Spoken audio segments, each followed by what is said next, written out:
এলাকার মানুষের সুখ শান্তি সমৃদ্ধির জন্য কলস যাত্রার মধ্য দিয়ে জয় মাতাদির পুজোর সূচনা হালিশহরে হাজিনগর এমসি মিত্র রোডে জয় মাতাদি জাগরণ মঞ্চের।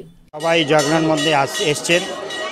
আমাদের যে রাহ দেখিয়েছেন বিনোदानंद सिंह जी, इन्होंने आगामी वर्ष ওনার ডেট হয়ে গেছে, তো উনি আমাদেরকে রাস্তা দেখিয়েছেন। এই পথে আমরা চলব, এই পথে দিয়ে আমাকে এই জাগরণটা করব। প্রত্যেক বছর ধুমধাম দিয়ে আমরা এই জাগরণটা করব, এইটা আমি করছি।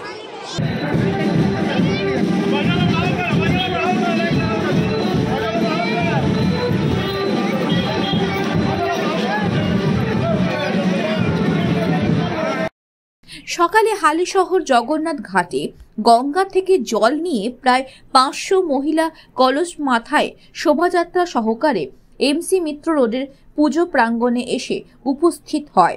এরপরে জয় মাতাদির পুজো পাঠ আরম্ভ হয়।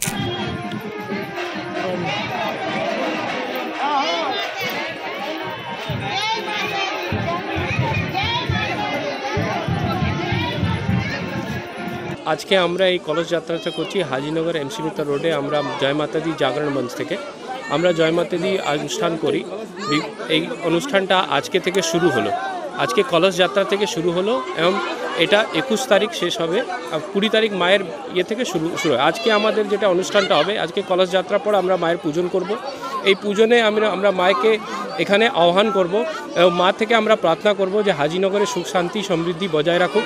আমাদের সম্প্রীতি সদ্ভাব যেটা আছে, মানুষের ঘর প্রতিটা ঘরে শান্তি সমৃদ্ধি নিয়ে আসুক, রোজগারের জায়গা তৈরি করুক, যাতে হাজিনগরের মানুষের কল্যাণ হোক, হাজিনগরের মানুষরা আবার এগিয়ে যাক। মায়ের শ্রদ্ধা দিয়ে মায়ের আশীর্বাদ দিয়ে আমরা এগিয়ে যাই। দেশ কল্যাণ হোক, জাতীয় কল্যাণ হোক। সামনে যে হচ্ছে রাম মন্দির আছে, হ্যাঁ, এবং হচ্ছে যেভাবে হচ্ছে সারা বিশ্বে ভারতের একটা হচ্ছে শক্তিশালী হওয়ার বার্তা, সেটাকে কীভাবে দেখছেন? দেখুন, রাম মন্দির বেসিক্যালি যেটা হচ্ছে ওটা রামের, আমরা জানি যে রাম রাজ্য মানে মানবের কল্যাণ। রাম যেটা করেছিলেন সেটা হচ্ছে মানব জাতি কল্যাণের জন্য উনি কাজ করেছিলেন। তো এই যে রাম মন্দির হচ্ছে, যেটা আগামী দিন 22শে জানুয়ারি যে প্রতিস্থাপনা হচ্ছে, আমরা সেটাকে মানি যে এখানে আমাদের দেশে আবার রাম রাজত্ব আসবে। আমরা আবার মানুষের কল্যাণের জন্য, জগতে কল্যাণের জন্য কাজ করি। এবং ভারতবর্ষ যেটা আপনি বলেন, ভারতবর্ষ সর্বসময় শান্তি কল্যাণের কাজ করেছে এবং শান্তির জন্য এই শান্তি বার্তা রাম রাজ্য থেকেও, রাম মন্দিরের স্থাপনা থেকেও হবে।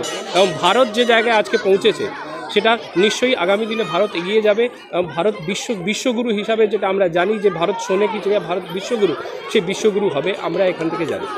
আর এটা হচ্ছে সম্প্রীতি সদ্ভাব, সব ধর্মের সদ্ভাব নিয়ে রাম মন্দির হোক বা যাই হোক, ওখানেও কিন্তু রাম যেটা বলেছিলেন সবার কল্যাণ হোক, সেটা কল্যাণ হোক।